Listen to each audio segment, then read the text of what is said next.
All right, let's jump right in. We're going to tackle a huge, timeless question today. The one about virtue and fortune. You know the one. Do good things happen to good people because they're good? Or is it all just, well, a roll of the dice? We're going to dig into this whole relationship between who we are and what happens to us. So let's just pause for a second and put that question out there. What do you think really shapes our destiny? Is it our character? You know, the stuff we build inside ourselves day after day? Or are we all just kind of leaves in the wind, totally at the mercy of luck and chance? It's a massive question, right?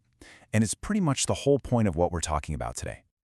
Okay, so to get some real insight here, we're going to look at a piece of ancient wisdom. It comes from Sino-Vietnamese culture, and believe it or not, it's packed into just 4 characters. This one little phrase, it offers a totally profound way of looking at this whole debate. So yeah, let's decode this thing. So the phrase is Duk An Ho Van. Let's break it down, character by character. First up, you've got Duk. Think of this as virtue, or like the root of your character. Then there's An, which means peace, but also something like a solid foundation. After that, we have Ho, and that's all about the future, what comes next. And finally, we get to Van, which is your fortune, your fate, your destiny. So you put all those pieces together, and boom, the meaning just clicks into place. Your virtue, your character, that is the foundation for your future fortune.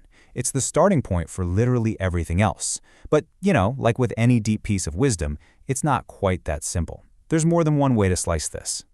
Yeah, people have looked at this in 2 main ways. First, there's the kind of folk wisdom take on it. This one's all about the external stuff, the rewards. You know the saying, with virtue you can eat your fill? That's the idea. If you do good, you get good things back. But then you've got the more philosophical view. This one looks inward. It says virtue isn't some magic magnet for rewards. It's the inner strength, the willpower and the courage you need to even achieve success. And honestly, they're both right. They're just looking at 2 sides of the same coin. Okay, and this is super important. When we hear the word virtue, or duk, a lot of us immediately think of someone who's just nice, gentle, maybe a little passive. But that is way off. That's a huge oversimplification. Real virtue is actually a pretty powerful active force, and it's built on these 5 core pillars. So what are they? Well, real virtue is a mix of these 5 things. You've got benevolence and righteousness, basically just doing the right thing. Then there's propriety, which is about respect, and wisdom. So you can actually see what's what. But this last one, Jung, this one is huge. It's courage and willpower. This is the grit, the strength to get up and push forward, especially when things aren't going your way. All right, to really nail down this connection between your inner strength and your outer luck, I want to use an analogy from a totally different world. We're going to talk about emergency medicine for a second. Now, bear with me because this actually makes the whole idea of virtue crystal clear. So in the medical world, there's this thing called physiological reserve. What is that? It's basically your body's hidden strength. It's the deep down health that you don't really notice day to day. But it's what kicks in and allows someone to pull through a massive surgery or fight off a really bad illness. It's all the health you built up before things went wrong. Okay, so here's where it all connects. Think of fortune, or Van, as that sudden medical emergency. It could be a terrible crisis that could just destroy you, or it could be a golden, once-in-a-lifetime opportunity. Your virtue, your dick, that is your physiological reserve. It's that deep well of inner strength, of wisdom, of courage that you've been filling up all along. Think about it.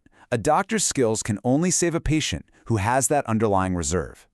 And in the same way, we can only really survive a crisis or grab hold of a great opportunity if we have the character to handle it. So what's the bottom line? This all leads us to a really powerful conclusion. We've looked at the words, we've looked at the different ways to see it, we've even talked about medicine, and it all boils down to 2 big truths that just wrap this whole thing up perfectly. Here's the first one. Fortune can show up just because of good timing, pure luck. That part can be totally random. But keeping it, holding on to that fortune, whether it's money or success or even a great relationship, that part depends 100% on your virtue. Luck might give you the winning lottery ticket, but only your character will keep you from losing it all. And that brings us to the second, and I think the most profound truth of all. This is really the key takeaway. Virtue creates the conditions for fortune, but when fortune actually shows up, it becomes a test of your virtue. Without that strong character, that inner reserve, fortune is just temporary. It can show up one day and be gone the next. So we're kind of back where we started, but now we're looking at the whole thing differently, right? The real question isn't, am I just sitting here waiting for good luck to happen to me? Nope. The real question is active. It's for you. Are you building that inner reserve? Are you working on your wisdom, your courage, your character, so that when your moment finally arrives, and it will, whether it's a crisis or an opportunity, you'll actually be ready for it?